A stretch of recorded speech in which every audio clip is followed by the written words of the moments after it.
Welcome back to The Real Story. Today's next topic brings us to a shocking story out of Coeur d'Alene, Idaho.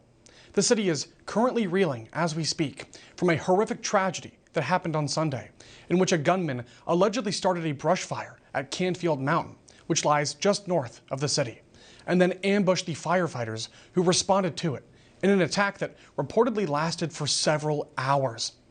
Firefighters responded to the fire around 1:30 p.m. local time, and the gunfire started around 30 minutes later, and 2 firefighters were fatally shot, while another one was badly injured.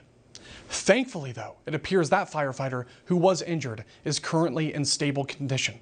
But even still, it was a terrifying, gut-wrenching scene. Additionally, a multi-agency manhunt ensued, and responding SWAT team members found the suspected gunman's dead body on Canfield Mountain with a firearm nearby hours later.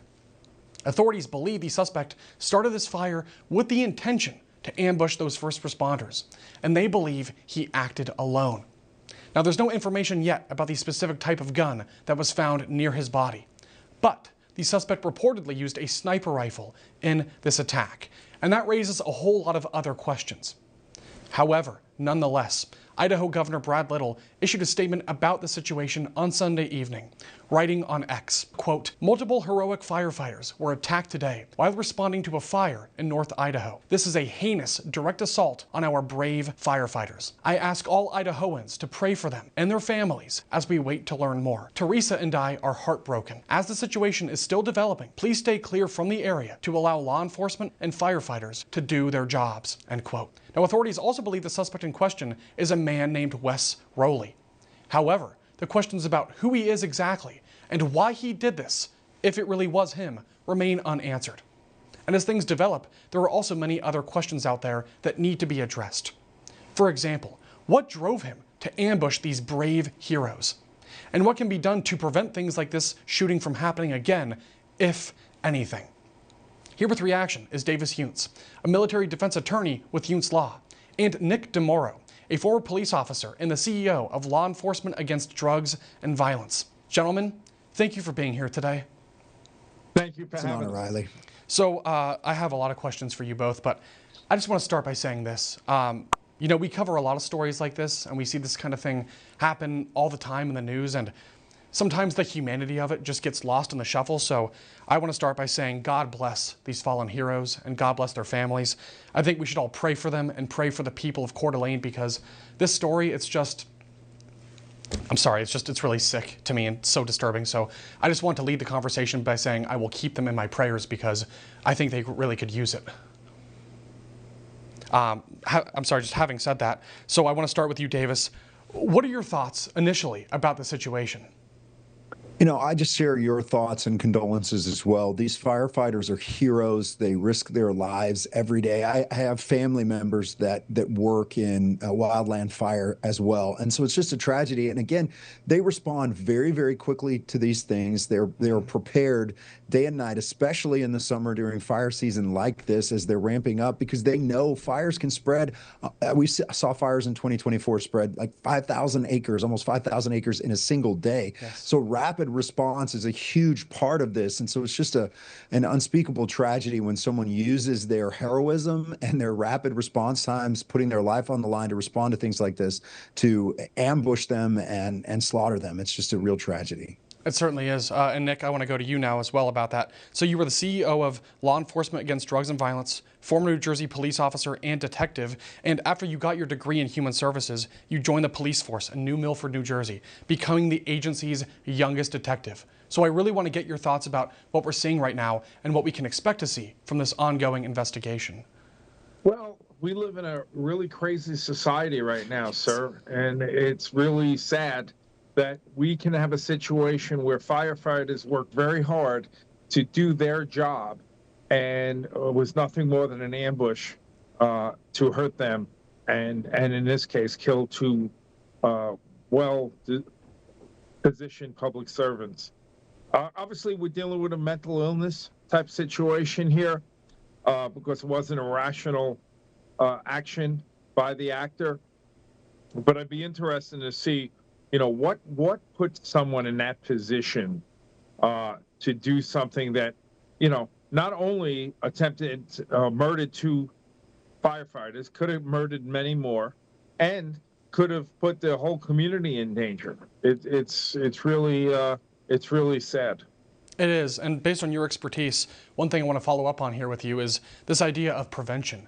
I don't know what the key takeaway is yet, and there's still a lot of information coming to light, but I look at a lot of these cases and I think to myself, what can we be doing as a society to prevent situations like this from happening, if anything?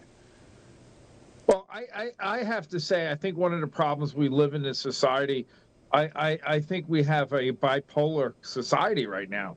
And I hate to use that term for which is a mental illness term, yes. But we have to get more centered, this country, and in more, everyone has a right to their own beliefs and what they want to be and what they want to do, but the one thing that I think is a common denominator in this country for everyone is everyone wants to be safe. Yes. And that's really the most important thing. Okay. Now, Davis, the same question to you. What do you think we could be doing better, let's say, to prevent situations like this from happening again?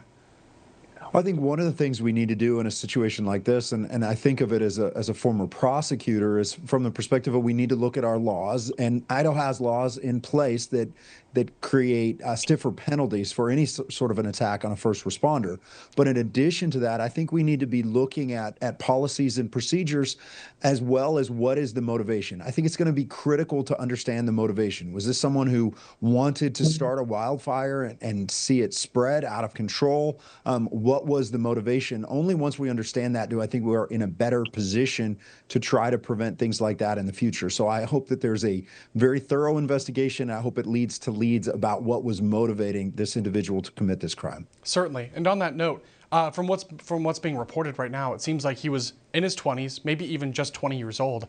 I've seen this before with stories where the actors are really, really young. Is that something that you find especially concerning, Davis?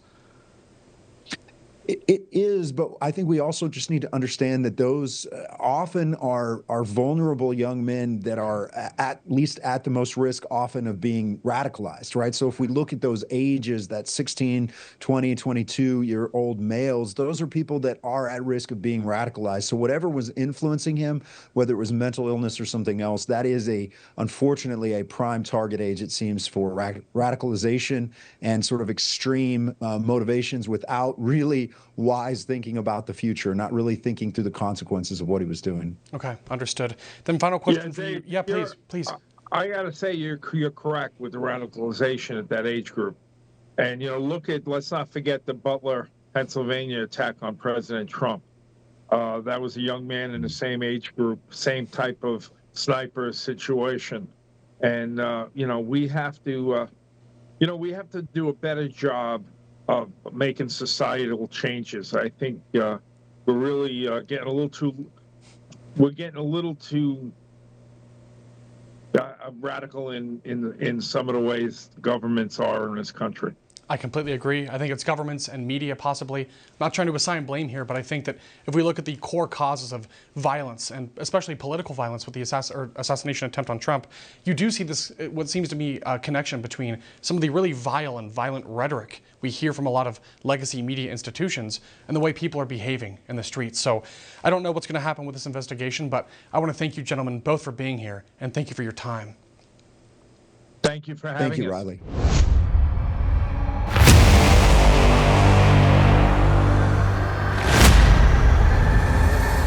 Left to men like Davis Younts fighting for these Navy SEALs.